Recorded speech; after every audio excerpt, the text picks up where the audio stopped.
Papo de Mãe que Ora hoje vai discutir o papel do pai, o papel da sociedade e o papel da família na educação. Aguarde e aproveite bons momentos conosco. Até lá!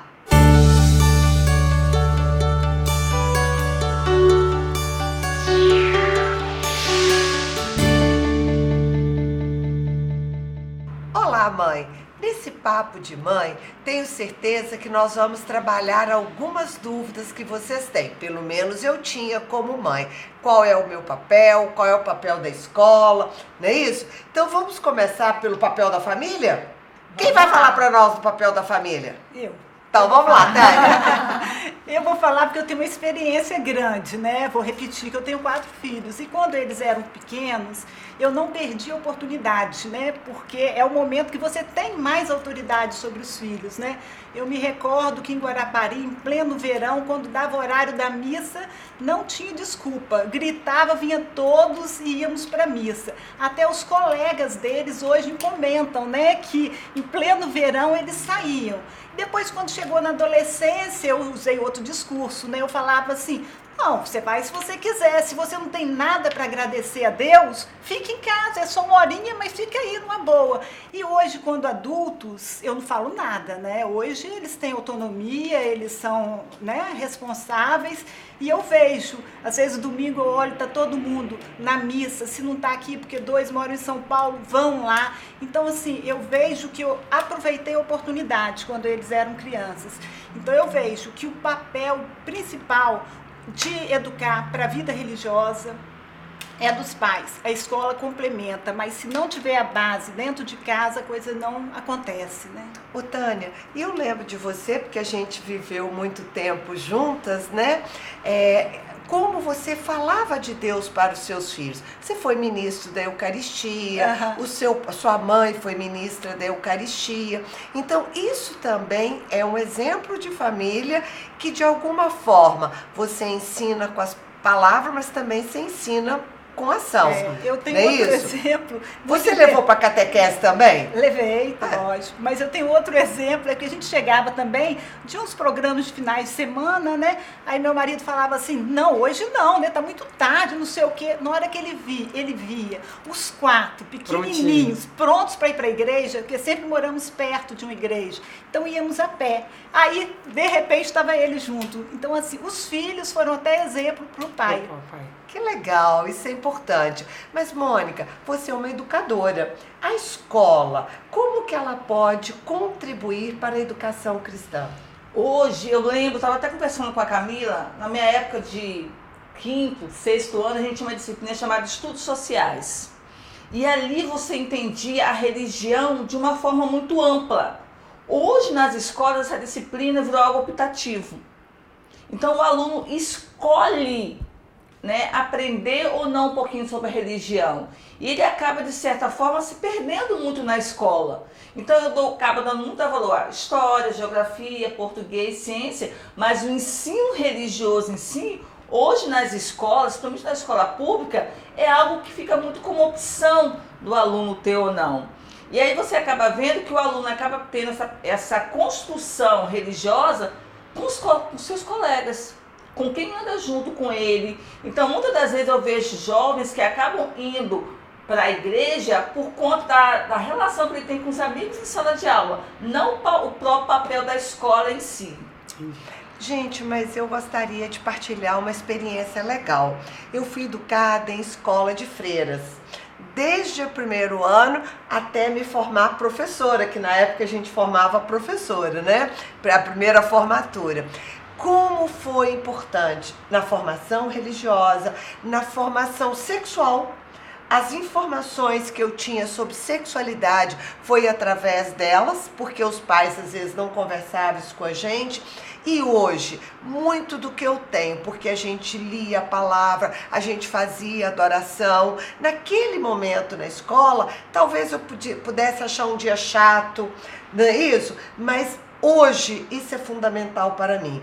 Eu vejo outra coisa, eu fiz primeira comunhão por causa da escola, a crisma, talvez minha mãe não... A primeira comunhão sim, mas a crisma não. Hoje eu vejo quantos adultos sem primeira comunhão, sem crisma, porque a escola não foi o veículo para isso. Então a gente precisa de retomar. E eu sou muito feliz com uma coisa do movimento. Por quê? Porque o movimento de mães, ele tem um amo na escola. Não sei se vocês sabem disso, né? Acho que a gente precisa lembrar, o pessoal disse. O que eu amo na escola? Enquanto as mães estão esperando os filhos para buscá-lo, tem 30 minutos de oração. E sabe qual é a minha alegria? Porque o mundo tirou Deus de dentro da escola e o movimento está trazendo Deus para dentro da escola através das mães.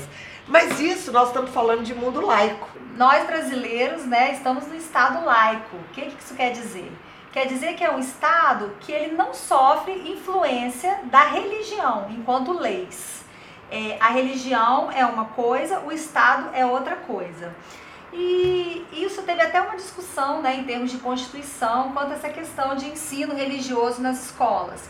Porque enquanto Estado laico, teoricamente, ele não pode ter ensino religioso nas escolas. Mas isso foi até para o Supremo Tribunal Federal no ano passado.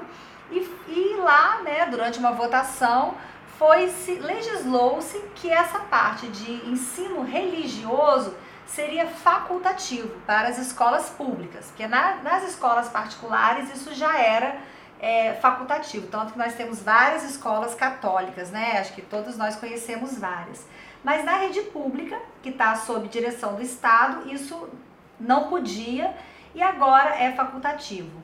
Mas aí abre uma outra discussão, né, tia? Que a gente tem até que ver qual foi a opção das escolas onde nossos filhos estão.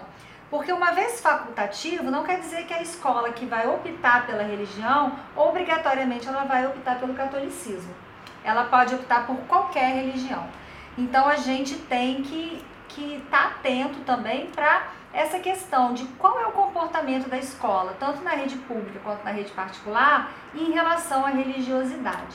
Se ela é neutra e se ela está atendendo para alguma, para qual é. Em relação a ter ou não ter, eu estudei em escola pública até a 8ª série, eu estudei muitos anos em escola pública, e eu me lembro eu tive ensino religioso e tive educação moral e cívica. Exatamente. Mas antigamente tinha. E aí a gente tem que ficar certa, Camila, porque como as escolas hoje estão nessa parte de não trazer a religião para dentro da escola, a gente tem as igrejas, né, que traz toda essa parte do catecismo, a importância da mãe querer a filha na catequese. A escola tem a sua função, mas independente sobre pelo que ela vai arbitrar, se ela vai inserir o ensino religioso ou não, a gente não pode delegar. A responsabilidade continua sendo da família. Mesmo se a escola tiver um ensino religioso, que bom, né? Um plus, se for um ensino religioso católico, né? De preferência, que é a nossa crença aqui. Mas não delegue, mãe. A escola pode fazer parte, mas ela não é responsável. A responsabilidade de levar seu filho para a igreja, para a religiosidade, para a espiritualidade é sua. E eu acho que é isso, Aline, que você está falando, na verdade, da responsabilidade dos sacramentos. Como é que é a mãe, o pai assumir sobre essa responsabilidade? Então, desde quando você é mãe, você já tem uma responsabilidade sobre o sacramento dos seus filhos. Se eu sou católica, eu tenho que procurar um batismo, né? Porque é ali que eu vou começar a minha vida espiritual com meu filho. Ali começa a vida espiritual do meu filho. E logo depois vem a catequese, que é onde que a gente fala assim, é chato, a criança não tem muitas condições, ela não sabe, mas gente, ela está vivenciando o mundo da igreja, ela está acostumando a ir para a igreja, mesmo que ela ache chato, mas lá no final a sementinha está plantada, ela vai querer retornar, porque foi ali que ela conheceu um pouco de Jesus, da palavra de Deus. E depois vem a crisma, né? Que é um sacramento que até a gente fica até feliz, né, tia? Que hoje a gente vê que muitas não tiveram, mas como que tá sendo bacana o grupo de mães com os nossos maridos, nossos filhos, os filhos das mães que oram, querendo a crisma depois que a mãe começou a orar. Então essa é a responsabilidade de nós mães, de chegar e ver o que é vivenciar a nossa igreja. Não adianta eu querer que a escola tenha essa educação espiritual, se eu na minha família e na minha vida eu não vivo essa educação. Então, isso aí, Camila, eu acho que assim, a escola ela é responsável? Sim, deveria ser, né? Mas se não tiver, a maior responsabilidade é nossa, mãe. A mãe tem que ser espiritual e ensinar a parte moral que está dentro da Bíblia. Então, vamos pedir ao Senhor, gente, porque na realidade, sei que a maioria de nós sabemos da nossa importância, mas muitas vezes não temos força para lutar com esse mundo. Fecha os seus olhos, coloca mesmo no coração do Senhor. Peça ao Senhor a graça de, como leigo, poder anunciar a palavra do Senhor. Independente se eu sou casada, solteira, viúva, independe do meu estado, que eu possa realmente levar a palavra de Deus. Levar a palavra de Deus ao mundo, levar a palavra de Deus para os filhos espirituais que Deus me concede, mas principalmente, Senhor, que eu possa trazer a Tua palavra, que eu possa anunciá-la para os meus filhos, o meu marido e toda a minha família. É uma das graças que eu mais te peço, Senhor, que eu possa ser palavra viva na sua casa. Amém? Amém. Ao rezar, eu lembrei de um post que meu marido me mandou essa semana, que é o seguinte: quando você entra em intimidade com Deus, a sua boca fala palavras de Deus. E a hora que eu olhei aquele post, eu olhei para ele e falei assim: isso que você quer dizer que Deus está entrando dentro de mim porque eu estou melhorando as minhas palavras? Se não estou, ou se você não está, é hora de mudar. Obrigado por esses momentos deliciosos na sua presença. E eu te convido a visitar as nossas redes sociais, Instagram, Facebook e o canal Mães que Oram pelos Filhos Oficial. Para quê? Curtir e compartilhar. Nós contamos com vocês, viu? Até a próxima. Tchau, tchau.